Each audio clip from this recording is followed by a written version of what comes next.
سب سے پہلے والد کا حق ہے اپنے بیٹے پر. قرآن کہتا ہے نا وَلَا تَقْتُلُوا أَوْلَادَكُمْ خَشْيَةَ إِمْلَاقٍ کہ اولاد کو بھوک کی وجہ سے، فقر کی وجہ سے قتل نہ کرو. کوئی بچہ ہے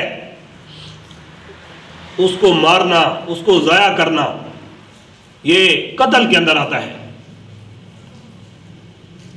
جیسے آج کل یہ چل پڑا ہے رواج، آپ میری بات سمجھ گئے ہوں گے. یہ باتیں کہنے سے بھی ڈر لگتا ہے کہ عورتیں جن کے پیٹ میں بچے پہنچ چکے ہوتے ہیں اور پہنچنے کے بعد وہ ضائع کروا دیتی ہیں، یہ بہت بڑا قتل ہے میرے دوستو. اسے روک جاؤ اور روکو ان کو جو اس طرح کام ہو رہے ہیں. یہ بہت بڑا قتل ہے اور قرآن کی آیت اس پر فٹ آتی ہے وَلَا تَقْتُلُوا أَوْلَادَكُمْ خَشْيَةَ إِمْلَاقٍ کہ فقر کی وجہ سے، بھوک کی وجہ سے، مال کے ڈر کی وجہ سے اولاد کو قتل کرنا بند کر دو. کیا یہی قتل ہے کہ جو مشرکین مکہ کیا کرتے تھے؟ آپ صلی اللہ علیہ وسلم کی آمد سے پہلے بچیوں کو زندہ درگور کر دیا کرتے تھے. وہ قتل ہے اور یہ قتل نہیں ہے، یہ بھی قتل ہے. علماء سے جا کر پوچھو، اس سے باز آ جاؤ. والد کا حق یہ ہے اپنی اولاد پر کہ ان کو فقر کی وجہ سے، بھوک کی وجہ سے قتل نہ کرے، اور والد کا حق ہے اپنی اولاد پر کہ ان کی اچھی پرورش کرے، ان کو اچھی تعلیم دے. چونکہ بچے کا مستقبل والد کے ہاتھ میں ہوتا ہے، اسی وجہ سے والد کو حکم کیا گیا ہے کہ بچے کی پرورش کرے. جس طرح آج کل یہ رواج چل پڑا ہے کہ بچوں کو ہم دنیاوی تعلیم دیتے ہیں اور زور و شور سے ان پر محنت جاری ہے، لیکن اگر توجہ نہیں دی جاتی تو بچوں کی دینی تعلیم پر نہیں دی جاتی. میرے دوستو، آپ کے بچے اگر آپ ان کو عصری تعلیم سکھائیں گے، اسلام یہ تنگ نظری کا نام نہیں ہے، اسلام کوئی یہ جبر کا نام نہیں ہے کہ آپ اسلام کے اندر یہ منع کیا گیا ہے کہ آپ اپنے بچوں کو عصری تعلیم نہ دیں. عصری تعلیم بھی ضروری ہے، لیکن جو بچوں کی اصل بنیاد ہے وہ دینی تعلیم ہے.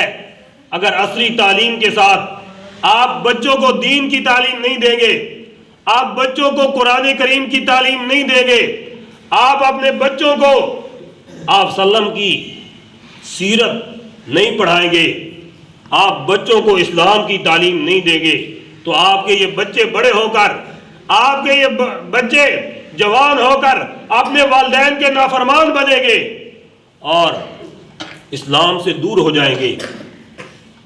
آج کتنا ماحول بن گیا ہے کہ سکولوں کے اندر، کالجوں کے اندر کتنی محنت ہو رہی ہے، بڑے زور و شور سے جاری ہے. صبح اٹھتے ہیں بچے اور اس کے بعد وردی پہن کر، خادم رضوی صاحب مرحوم اللہ تعالیٰ ان کی قبر پر رحمت فرمائے، بڑا عظیم جملہ فرمایا کرتے تھے.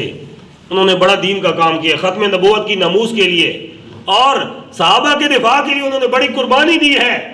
کہا کرتے تھے کہ صبح کی نماز کا وقت ہوتا ہے تو سارے سوئے ہوئے ہیں، بچے بھی سوئے ہوئے، باپ بھی سوئے ہوا ہے، لیکن 9 بجے 8 بجے ڈیوٹی کا ٹائم ہوتا ہے تو تیار ہو کر، وردی پہن کر، لباس پہن کر، جو اسلامی لباس نہیں ہے، جا کر کھڑے ہو جاتے ہیں اور کہتے ہیں سر جی، سر جی، سلوٹ مارتے ہیں ان کو.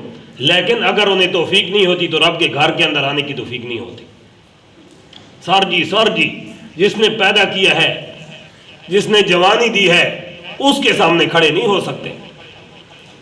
تو اپنے بچوں کو عصری تعلیم کے ساتھ دین کی تعلیم دو، وگرنہ جب آپ مر جائیں گے، آپ پر موت آ جائے گی تو ایسا کہیں نہ ہو کہ آپ کے بچے آپ کے جنازے کے اندر کھڑے اور ان کو دعا بھی نہ آتی. کئی جگہ ایسا ہوا ہے کہ جنازوں میں جاتے ہیں، کوئی ان کے قبر پر دعا پڑھنے والا موجود نہیں ہوتا. امام سب کھڑے ہیں، دائیں طرف بھی رکوع پڑھنا ہے، بائیں طرف بھی پڑھنا ہے اور دعا بھی خود کرنی ہے. اور کئی دفعہ تو تلاش کرنا پڑتا ہے، کوئی بندہ ہی نہیں ہوتا قبر پر دعا کرانے والا. تو اپنے بچوں کو عصری تعلیم کے ساتھ دین کی تعلیم بھی دو. والد کا یہ حق ہے کہ اپنے بچوں کو اچھی تعلیم دے، ان کی تربیت کرے. اور یہ والد کا حق ہے کہ جب بچے جوان ہو جائیں ان کی شادی کر دیں. اگر بچے جوان ہو گئے والد نے ان کی شادی نہ کی تو بچے جو گناہ کریں گے، بچے حرام کا مرتکب ہوں گے تو اس کا ذمہ دار والد ہوگا، اس کا جرم والد پر پڑے گا. اور اپنی بچیاں جب جوان ہو جائیں تو ان کی شادی کر دو. آپ صلی اللہ علیہ وسلم نے فرمایا جو 2 بچیوں کی شادی کرے گا تو میرے ساتھ ایسے ہوگا. آپ نے 2 انگلیوں کا اشارہ فرمایا کہ جو 2 بچیوں کی شادی کر دے میں اس کو جنت کی ضمانت دیتا ہوں. اور بچیوں کا یہ حق ہے کہ جب ان کی شادی کی جائے تو ان سے پوچھا جائے کہ بیٹی میں آپ کی شادی فلاں آدمی کے ساتھ کر رہا ہوں، آپ اس پر راضی ہیں؟ ہمارے دیہاتوں کے اندر یہ رواج ہے کہ والد جو ہے اپنی بچی کی جس طرف شادی کر دیتے ہیں وہ اس پر راضی ہو جاتی ہے. اچھی بات ہے، بچیاں بحیا ہوتی ہیں، یہ اچھی بات ہے اگر اسی پر راضی ہو جائے. لیکن اگر آپ کی بچی اس پر راضی نہیں ہے کہ میری شادی فلاں کے ساتھ کی جائے تو آپ شادی نہیں کر سکتے. یہ غلط بات ہے کہ آپ زبردستی اپنی بچی کی شادی کر دیں، پھر اسی سے بات کے اندر لڑائیاں ہوتی ہیں، پھر طلاقیں واقع ہو جاتی ہیں. اب عدالتوں کے اندر سینکڑوں عورتیں ہیں کہ جنہوں نے اپنے خاوندوں کے خلاف خدا کے کیس کیے ہیں. اس کی وجہ کیا ہے؟ اس کی وجہ ہم ہیں کہ ہم اپنی بچیوں کی شادی ان کی رضا کے بغیر کر دیتے ہیں، زبردستی کر دیتے ہیں، اور اس کے بعد رزلٹ اس کا یہ نکلتا ہے.